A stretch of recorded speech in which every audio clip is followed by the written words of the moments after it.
அன்பினர்களே, ஈரானுக்கும் அமெரிக்காவும் இடையில் ஒரு போர் பதற்றம் அதிகரித்து வரும் நிலையில் இன்றைய ஞாயிற்றுக்கிழமை செய்தியாக அமெரிக்காவிலிருந்து வெளிவரும் வாஷிங்டன் போஸ்ட் ஒரு செய்தியை வெளியாகியிருக்கின்றது. அது இஸ்ரேலில் ஒரு பரபரப்பையும் உண்டு பண்ணி இருக்கின்றது. இஸ்ரேலை பாதுகாக்க தங்களிடம் போதுமான படைகள் இல்லை என பென்டகனுக்கு அமெரிக்க ஜெனரல் ஒருவர் எச்சரித்துள்ளதாகத்தான் அந்த வாஷிங்டன் போஸ்ட் செய்தி வெளிவந்திருக்கின்றது.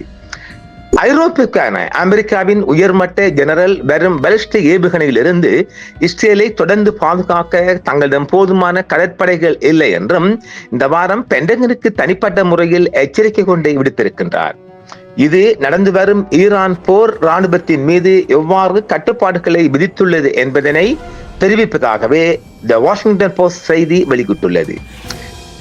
அமெரிக்க ஐரோப்பிய கட்டளை பிரிவின் தலைவர் ஜெனரல் அலெக்ஸ் கிரீன்ஹேவிச் மற்றொரு கடற்படை போர்க்கப்பல் இல்லாமல் இஸ்ரேலின் பாதுகாப்பை காட்டிலும் அமெரிக்காவின் தாய்நாட்டின் பாதுகாப்பை தேர்ந்தெடுக்க வேண்டிய கட்டாயத்திற்கு தான் தள்ளப்படுவேன் என்றும் மூத்த பென்டகன் அதிகாரிகளுக்கு எழுத்து மூல அறிவிப்பை அனுப்பியுள்ளார் என்று அந்த அதிகாரி விவரித்துள்ளார்.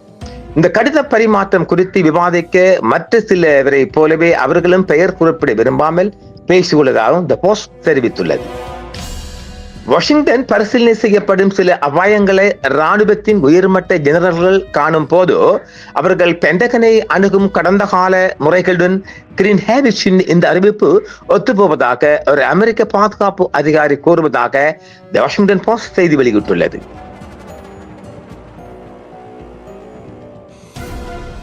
ஈரான் போர் ஏஜிஸ் படைப்பிரிவை செயலிழக்க செய்வதால் அமெரிக்காவின் போர்க்கப்பல் பற்றாக்குறை தாய்நாடு அல்லது இஸ்ரேல் ஏவுகணை பாதுகாப்பு என்ற தேர்வை வாஷிங்டனுக்கு கட்டாயப்படுத்துகிறது. ஜெனரல் அலெக்ஸ் கிரீன்ஹேவிச்சின் இந்த எச்சரிக்கை ஈரான் தொடர்ச்சியான பாலிஸ்டிக் ஏவுகணை தாக்குதல், தீர்ந்து போன இடைமறிப்பு ஏவுகணை கிடங்குகள் மற்றும் அதிகரித்து வரும் பராமரிப்பு பற்றாக்குறையை ஆய்வை, இஸ்ரேலின் ஏஜிஸ் கவசத்தை, நேட்டோ தயார்நிலை மற்றும் அமெரிக்காவின் தாய்நாட்டு பாதுகாப்பு ஆகியவற்றுக்கு எதிராக சமநிலைப்படுத்த வாஷிங்டனை கட்டாயப்படுத்துவதை அம்பலப்படுத்துவதாகவும் செய்தி வெளியிட்டுள்ளது. தொடர்ச்சியான பாலிஸ்டிக் ஏவுகணைகள் தாக்குதலிலிருந்து இஸ்ரேலை பாதுகாப்பதற்கும் அதே நேரத்தில் அமெரிக்காவின் உள்நாட்டு பாதுகாப்பின் தேவைகளை பெறவும் உலகளாவிய இராணுவ முன்னுரிமைகளையும் பூர்த்தி செய்வதற்கும் ஐரோப்பாவின் உயர்மட்ட அமெரிக்க தளபதியிடம் போதுமான கடற்படை அழிப்பு கப்பல்கள் இல்லை என்றும் ஜெனரல் அலெக்ஸ் கிரீன்ஹேவிச் பென்டகன் தலைவர்களுக்கு எச்சரித்துள்ளதாகவும் அந்த செய்தி தெரிவிக்கின்றது. இந்த தனிப்பட்ட எழுத்துப்பூர்வ அறிவிப்பு வெளிப்படையான தயார்நிலை சிக்கலை ஒரு தெளிவான மூலோபாய தேர்வாக மாற்றுகிறது என்றும், ஏனெனில் இஸ்ரேலுக்கு அருகில் தக்க வைக்கப்படும் ஒவ்வொரு ஏஜிஸ் அழிப்பு கப்பலும் நேட்டோவின் எதிர்பாராத நிகழ்வுகள், உள்நாட்டு பாதுகாப்பு பராமரிப்பு, மீட்பு அல்லது நெருக்கடி காலங்களில் மற்ற இடங்களுக்கு வலுவூட்டுதல் போன்றவற்றுக்கான நிகழ்வு தன்மையை குறைப்பதாகவும் தெரிவிக்கப்படுகிறது. அமெரிக்க ஐரோப்பிய கட்டளை பிரிவின் தளபதியும் நேட்டோவின் ஐரோப்பிய கூட்டணிகளின் உச்ச தளபதியுமான கேர்விச் மற்றொரு அழிப்பு கப்பல் இல்லாமல் இஸ்ரேலை விட நாட்டுக்கு உள்நாட்டு பாதுகாப்புக்கு நாங்கள் முன்னுரிமை கொடுப்பதாகவும் அவர் தெரிவித்திருக்கின்றார்.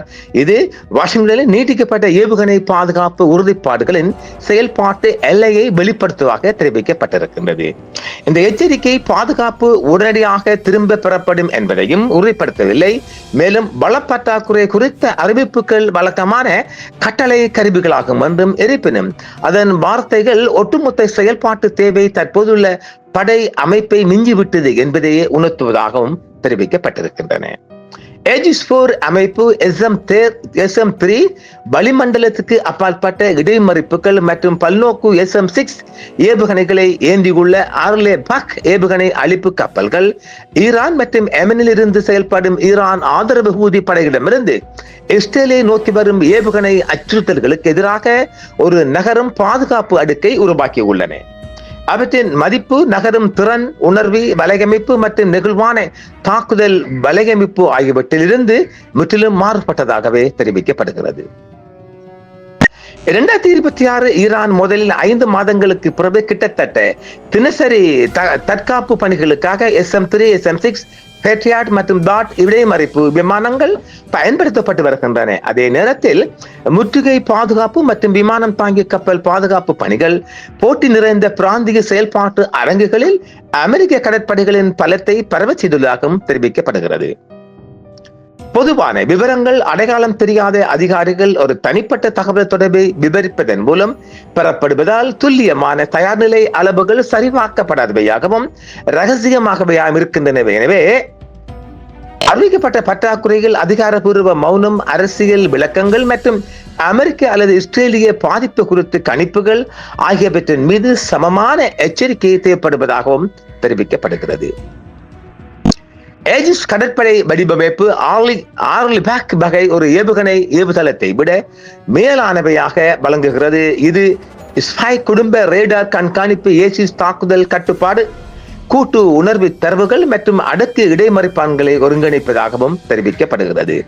SM-3 வளிமண்டலத்துக்கு அப்பால் உள்ள பாலிஸ்டிக் ஏவுகணை தாக்கும் வகையில் வடிவமைக்கப்பட்டுள்ளது.